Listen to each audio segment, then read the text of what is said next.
Hi, hello, welcome. My name is Eric, and today we are going to be diving into Jordan Peele's breakout film, Get Out. A film that, in my opinion, changed the look and feel of horror moving forward. It takes inspiration from such horror films as Night of the Living Dead, Stepford Wives, Rosemary's Baby, and more. However, it goes deeper than that, taking real life occurrences and turning the mirror onto us, the audience. Today, I'm going to be showing you some of my favorite moments, shots, dialogue, and acting choices that I feel make this film stand out amongst the other films in this list. Let's get into it. First off, I think horror movies should get more recognition at the Oscars. Controversial take. All right, hey, calm down. All right. This movie was nominated for 4 Academy Awards and only won 1. It was nominated for Best Motion Picture, Best Performance by an Actor, Best Achievement in Directing, and Best Original Screenplay. And it won Best Original Screenplay. I have been watching horror movies since I was 13. The first horror movie that I actually watched alone was Blair Witch Project, and I could never look at the forest again. Let me tell you, there are some amazing performances out there. With, most recently, my favorites have been Toni Collette in Hereditary, Anya Taylor-Joy in The Witch, and J.K. Simmons in Whiplash. I think they deserve some more recognition. Enough of all these movies that are just making me sad and want to cry. Give me more of that existential dread.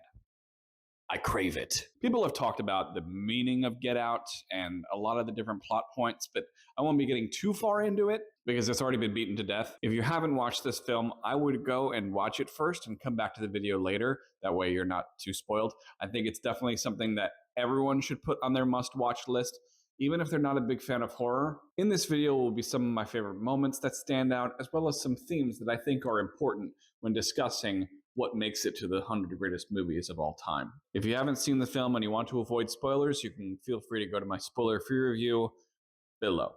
When I say the acting in this movie is great, I mean it. The strong choices made by Daniel and Allison are nothing short of a masterclass in acting. We also have great performances by Josh Lyman and Nina West, who play the parents. Here are some moments that I would like to highlight for each of them. First, we have Daniel, who plays Chris in this film. The hypnosis scene where Chris is put under and into the sunken place. First off, phenomenal. I mean, this was the audition material for this movie, and he nailed it every single time. Take a look. You didn't call anyone? No. Why not? I don't know. I just thought that if I did, it'd make it real.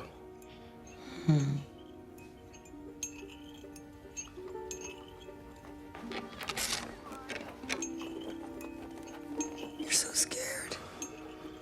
You think it was your fault?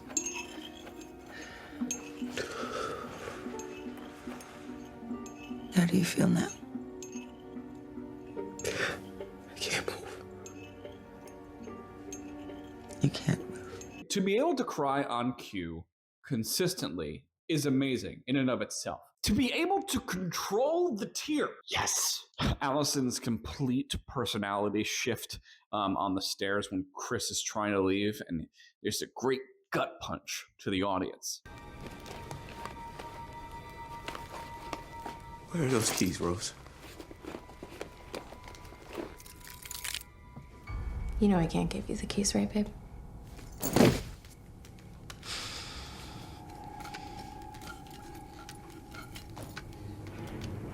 We see it coming from a mile away, but it still hits us every time. It's like one of those moments that you wish you keep watching it and hopefully maybe she'll make the right decision this time. Obviously, it's never going to happen. Bradley Whitford, through this entire film, is serving that New England liberal so well. One of my favorite moments is when he is showing Chris around, and there's just this delightful awkwardness when he's trying to, look cool. He's like showing him trinkets from Bali. And then he eventually gets to his father's pictures from when he was a runner. He's studying medicine now, wants to be just like his old man. You'll meet him. All right, cool. Picked these up in Bali.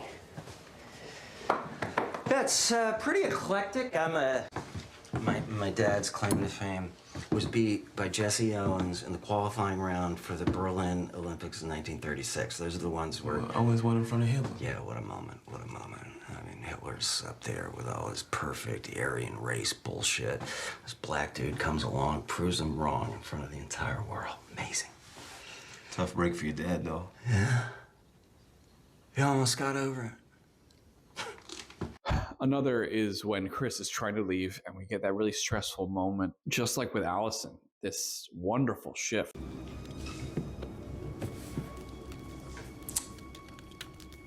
What is your purpose, Chris? What? In life, what is your purpose? Right now, it's finding those keys. Yeah? Fire. It's a reflection of our own mortality. We're born, we breathe, and we die. Rose? I'm looking. Even the sun will die someday. But we are divine. We are the gods trapped in cocoons. Finally, Catherine Keener. So beautiful, so gentle. Her scene opposite Chris while he is undergoing that hypnosis is absolutely beautifully terrifying, is all I can really say. You want to know how it works?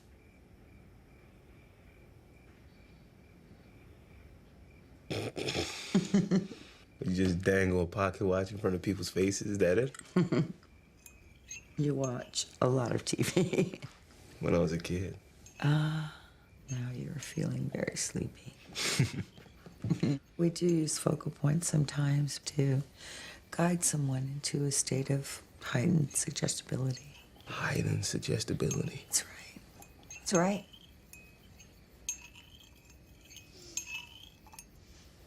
Do you smoke in front of my daughter?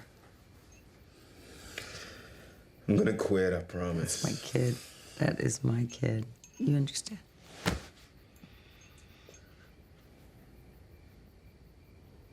What about your mother? What about her? Wait, are we? Where were you when she died?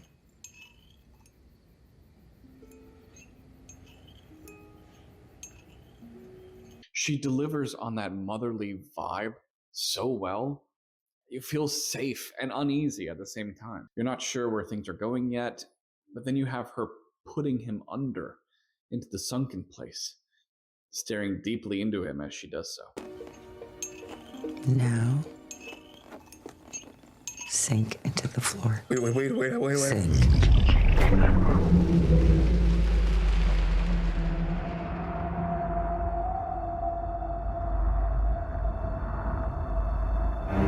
Now, their performances aren't the only ones who deserve praise, for sure, but these are the standout moments for me. Now let's go over some of the beautiful shots and great moments that are so important to this film and why I think it deserves its spot. In the beginning, we have this great opening that, to me, is very reminiscent of the old Halloween movies, which I personally love. The dark street, the lighting, it's very cool. The scene where Rose is talking to Chris about visiting her parents, she is talking to the dog, and then she says out loud, You gotta pry something out of your dad. "Yeah, Rose?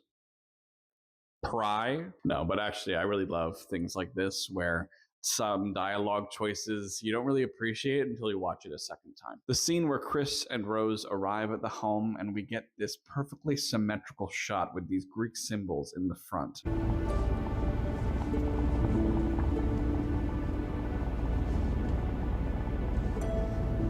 It's the groundskeeper.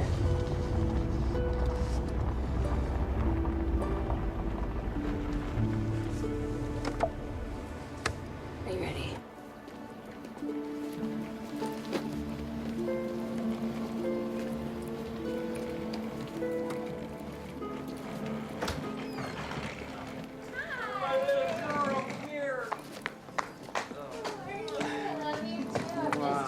This is my dad, Dean. This is Chris. Mr. Carnage. Of course I am. I'm kidding. You called me Dean and you hugged me, my man.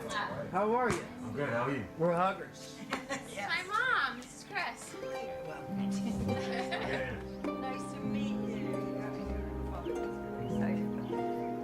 This picturesque New England home is very uncanny and very uneasy, and the music adds to that. When Dean and Chris are walking in the backyard to the gazebo, and Dean is telling Chris how he would have voted for Obama for a third term. Same here, man. Same here. They are in a black gazebo with a white top. By the way, I would have voted for Obama for a third term if I could. Best president in my lifetime, hands down. I agree. Yeah.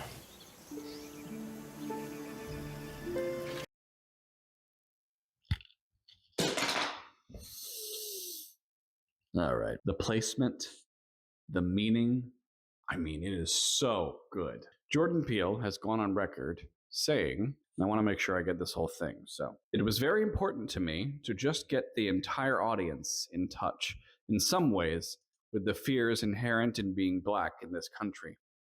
Part of being black in this country, and I presume being any minority, is constantly being told that we're seeing racism where there just isn't racism. And you know just as much as I do that is 100% the case. I find liberal men in my life who are trying to overplay when around black people, trying to win points or trying to, let them know, oh, you're safe around me. When in reality, racism is always present. You may be just joking or, best friends or whatever, but it's not a joking matter. That's why I feel like this movie changed horror. For me, horror has always been very interpretive. You can take movies like Friday the 13th or Nightmare on Elm Street and chalk them up to the villain being an allegory for premarital sex, or the twisted world of Hellraiser and the Cenobites being demons to some, angels to others, when really they punish anyone regardless of if they're good or evil. Those are some examples of what horror was, and this is what it looks like after. I feel like we are going into this section of horror where we are grounding it more in reality and kind of, like I said in the beginning, putting a mirror to us as the audience. Movies should make you feel transformed after watching them, even if they make you scared, make you uneasy. It's not just about the jump scares or the gore or the violence. Those can certainly be vehicles to make you uncomfortable and make you really kind of listen and look and learn. But I think Ari Aster is a good example of that. His movies, Hereditary, Midsommar, those are things that stick with you. I mean, they stuck with me long after. And in a good way and a bad way. I still can't look at a lighting pole the same. But it's the psychological torment that we go through and experience. Since Get Out, films like Ready or Not, The Menu, or most recently Longlegs, have been such great examples of how all of us are never truly safe from the horrors of humanity. Just remember to order the cheeseburger. This movie deserves its spot on the list, and I think it should even be ranked higher. No, lower? Wait a second. If you make it low, I think it should be ranked higher on this list. It's something where I will keep watching these movies and going down a list, but as of right now, where we stand, Get Out is second only to Black Girl. The scenery, the setting, the acting, all of it culminates in a film that I think really deserves more awards, to be quite frank, and deserves more recognition. I feel like it is on this list because it came at the right moment and in the right place. I think it is such a great advocate for the Black Lives Matter movement. In today's political climate where, for some people, and I can't believe I'm saying this, it's still up for debate. We need more movies like this that, like I said before in the beginning, throw a mirror right at us, the audience. Make us feel it. Change us. A breakout hit from a new director/writer to the space that smashed records and won a lot of awards. It made waves, for sure. This is more than likely going to stay on this list for decades to come, and I would be surprised if it was ever dethroned. And again, I would like to see it much higher.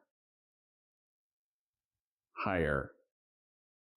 Anyway, that's all I have for today. Have you watched Get Out? What are your thoughts? What are some of your favorite moments? I'd love to hear them in the comments. If you like this video, please consider subscribing and liking this video and putting on that bell for notifications. You can check out my channel here and my other videos right here. Next week, we are going into Bong Joon-ho's Parasite, which I'm very excited to watch again. And we are going to ask the question, on this societal ladder, who are the real leeches. Until next time, I'll see you when I see you. Goodbye.